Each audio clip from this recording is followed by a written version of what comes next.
Most battles in history only change matters in the short term. Some battles are said to change the course of history for centuries or even millennia after they take place, due to the significance of the conflict. The outcome of the decisive battle at the Mulvian Bridge shaped the religious future of the Roman Empire and the world for centuries to come.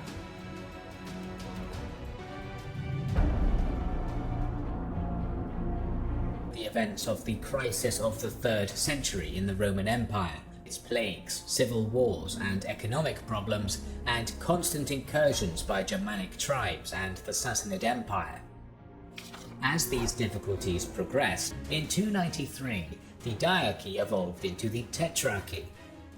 To the east, Diocletian, ruling from Nicomedia, appointed another of his senior officers, Galerius, as his Caesar, who operated from Sirmium in the Balkans, while in the west, Maximian, governing from Mediolanum, appointed Constantius as his successor, whose capital was in modern Trier in Gaul.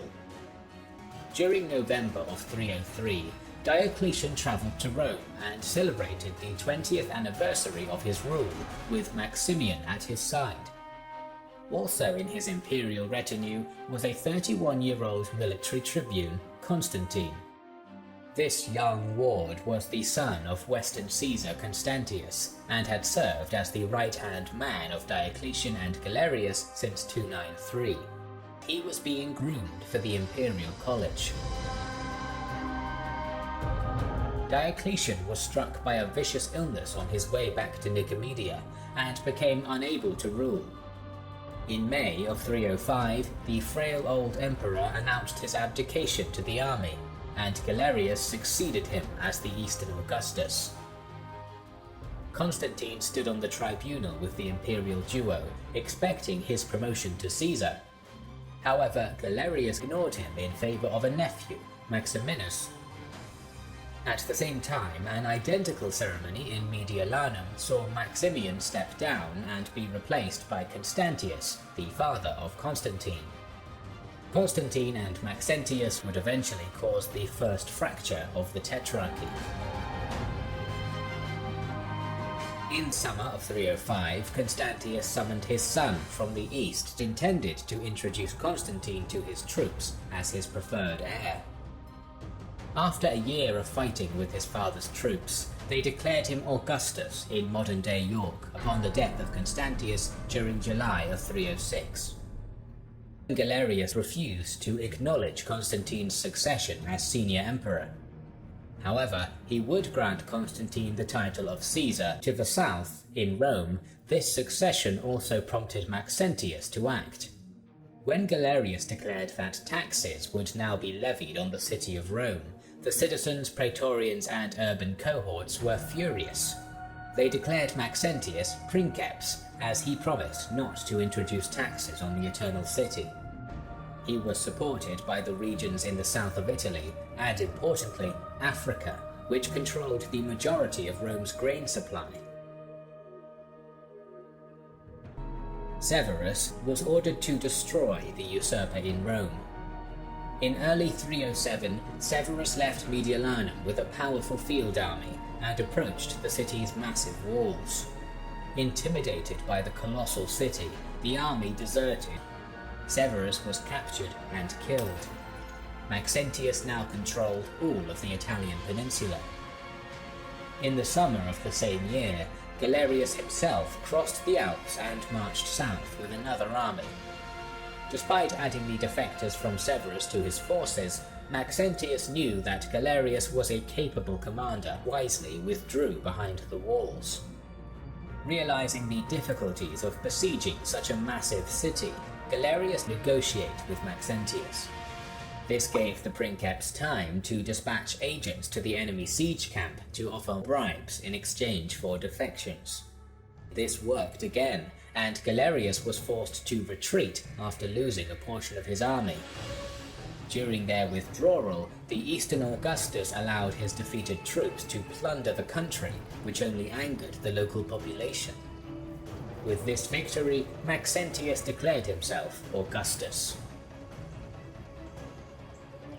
Galerius raised his lieutenant Licinius in place of the now dead Severus. But the Caesars, Constantine and Maximinus, were not satisfied with this. Under pressure, Galerius modified the imperial college to consist of 4 Augusts in 310. In the same year, Maxentius had to quell a rebellion in Africa to secure his food supply. In April of 311, Galerius passed away from illness, and the stage was set for the decisive conflict. Constantine was rallying a huge army and made an alliance with Licinius, while Maximinus finally granted Maxentius the official recognition he was looking for, afraid of Licinius's growing power. In early spring 312, Constantine finally crossed the Alps and won 2 major battles in northern Italy, at Turin and Verona. At the second of these battles, Maxentius's most senior commander was killed. He then marched down the Via Flaminia, arriving near Rome in autumn. Constantine and his army arrived in the area of the Mulvian Bridge on the 27th of October, where his army set up camp and began to prepare for battle. A famous event occurred which has been repeated throughout the ages as a key moment in the history of Christianity. In the evening before the battle, Constantine had a vision. While marching, he looked up at the sun and saw a cross of light in the sky above it, along with the words, "In this sign you shall conquer." He ordered his men to mark their shields with the first 2 letters of Christ's name, Chi-Rho. Maxentius was a devout follower of Rome's pagan faith. The conflict at the Mulvian Bridge has since been seen as a battle between Christianity and paganism. Maxentius left the strong walls of Rome and decided to engage his numerically inferior opponent in a pitched battle. Maxentius had around 100,000 soldiers to defend the entirety of his new realm. The core of his army consisted of the Praetorian Guard, Imperial Horse Guards, and the urban cohorts of Rome. Deserter legionaries also formed a substantial part of Maxentius's forces. In addition, after his ascension, Maxentius began to levy heavily from Africa and Italy. Maxentius had around 30,000 troops at the Mulvian Bridge. Although Constantine had around 160,000 legionaries from the western provinces, he had only brought around 40,000 soldiers across the Alps into Italy, and he lost many soldiers during the campaign, leaving him with no more than 25,000. His force was divided into 4 categories: elite Praetorian and Scutarii guardsmen, some of which had proclaimed him emperor in York, legions, and auxiliary forces from the Germans and Britons. On the morning of the 28th of October, 312, Maxentius led his armies across a boat bridge and formed up on a plain near Tor de Quinto. The plain at Tor de Quinto was situated at a bend in the Tiber, which meant that both armies had their backs to the river. The Constantinian infantry had arrayed itself in a traditional 2-line battle formation, with a small reserve force in the rear.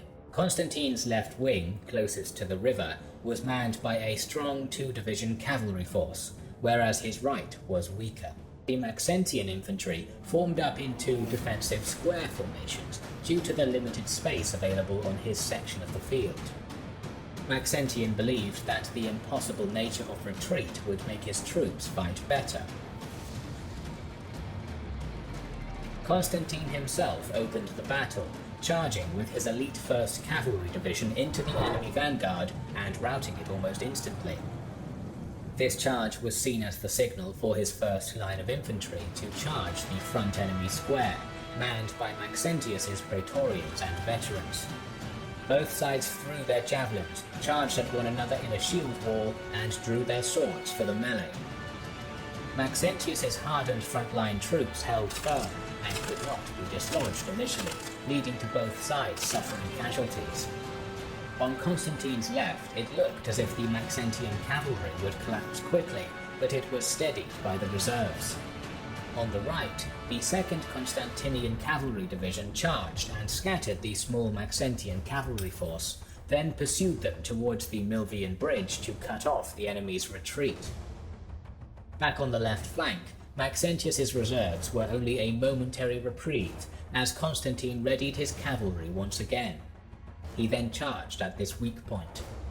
Under this overwhelming pressure, the Maxentian cavalry collapsed and left the defensive square vulnerable, which was surrounded by Constantine's forces. The remainder of Maxentius's horsemen, as well as the unengaged second square of fresh recruits, turned and fled towards the bridge, which became crammed with frantic and fleeing soldiers. Maxentius himself was caught up in the rout of his own army, attempted to swim across the Tiber, and drowned along with many of his men, while many more were butchered on the banks. To the north, the trapped and surrounded Praetorian Square decided to take a last stand against Constantine's forces. Unlike the rest of Maxentius's army, which fled and were slaughtered with their backs to the Tiber, the Praetorians were spared by Constantine, who admired their courage. Overall casualties are unknown, but the short length of the battle indicates that the Constantinian army only suffered light casualties, whereas Maxentius's army suffered greatly in its defeat. The day after the battle, the defeated Maxentius's corpse was found on the riverbank. Constantine entered Rome and claimed the entirety of the West for himself. At the same time, his ally Licinius would defeat Maximinus to claim the East in 313. The alliance between the two was not to last.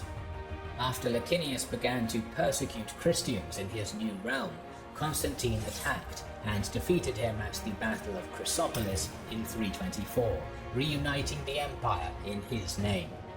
From this point, the Roman Empire would increasingly become a Christian realm, disregarding the pagan gods of its past.